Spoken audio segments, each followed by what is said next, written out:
Hello and welcome to PMCLounge.com. This is Lounge Fever, a series of videos dedicated to answering your questions. And we receive a lot of questions, be it through social media, YouTube comments, emails, tweets, and whatnot. And we try to respond to as many questions as possible. Sometimes questions are repetitive in nature. That means a lot of people have the same question. And sometimes the questions are so interesting that we believe creating a video on both of these types of questions, right? Repetitive or interesting questions. Creating a video might benefit a lot more people. So, two such questions that we keep receiving are what exactly is a backlog item? Because we talk about sprint backlog, we talk about product backlog. What exactly is this backlog and what are these backlog items that are placed in these backlogs? And what is an artifact? Because we recently talked about artifact as well. So first link in the description will be a playlist of all your agile related FAQs answered, the entire Lounge Fever series for agile. And second link is going to be every single video that we have done on agile so far. Those videos are going to help you prepare for your PMP exam and cover the agile aspect of the PMP exam. Also, third link will be a playlist of PMI-ACP. So if you are preparing for PMI-ACP, those videos are going to help you as well. So let's talk about what exactly are backlog items and what exactly are artifacts. Quick reminder, please like this video to feed the YouTube algorithm. So let's talk about backlog item. What exactly is a backlog item? In our daily day-to-day usage, we won't be wrong if we say that a backlog item can basically be termed as a requirement.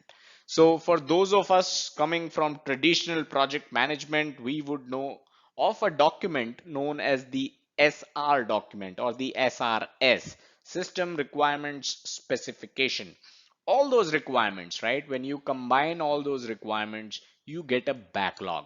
And a single backlog item, a singular backlog item is nothing but basically one such requirement. Now, this is again, you won't be wrong if you say a backlog item is just a requirement, but let's get down into more details and understand more about backlog item.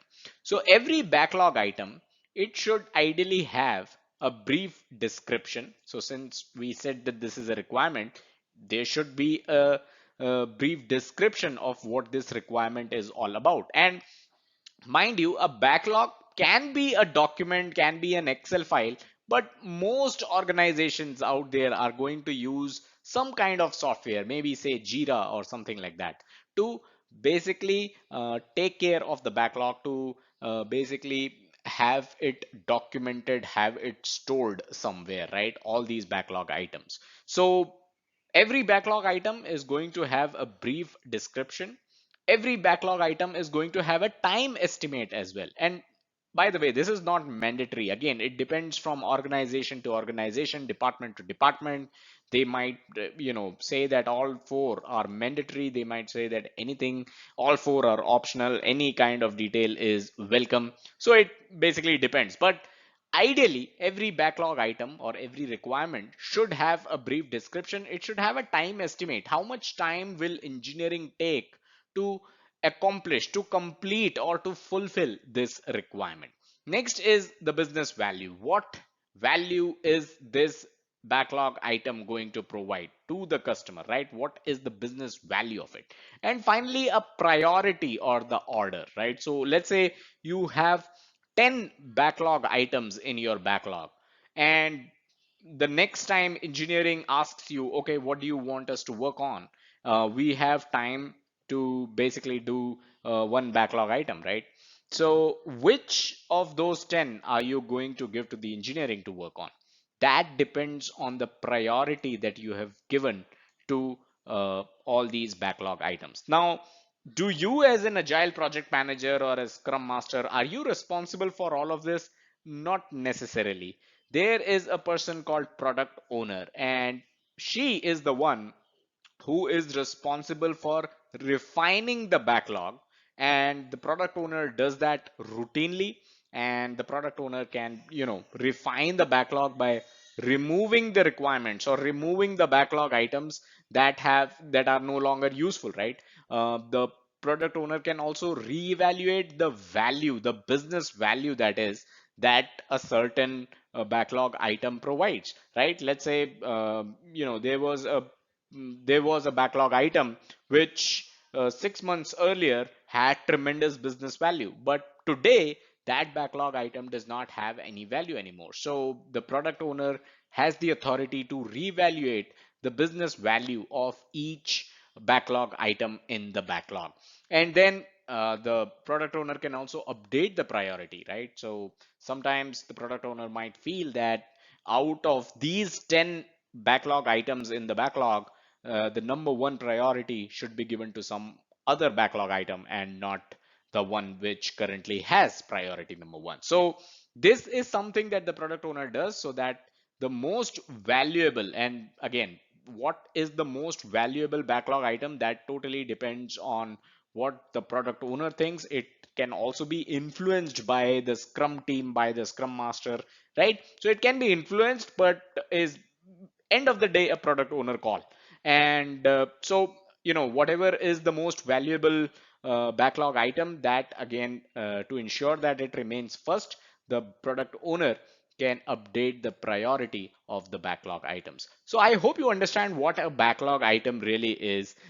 Instead of an SR document, we may have a digital version. We may be using a tool that lists all the requirements, and all the requirements are going to have these four: a brief description, a time estimate, a business value, and the priority or order, so that the team can start to work on backlog items, ensuring that the most valuable backlog item is delivered the first. If you're looking to clear your PMP exam in 50 days, head over to pmclounge.com/PMP study plan. This is totally free and it can help you clear your PMP. Thousands of our community members have made use of this.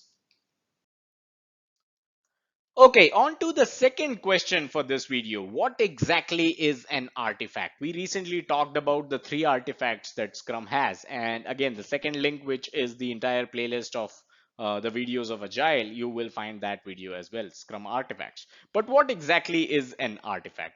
Once again, in our day-to-day real-life projects, we might call an artifact as a document, right? So if we have a document, if we have a bunch of documents, we might use the term that, hey, I have a bunch of artifacts that I want to send you.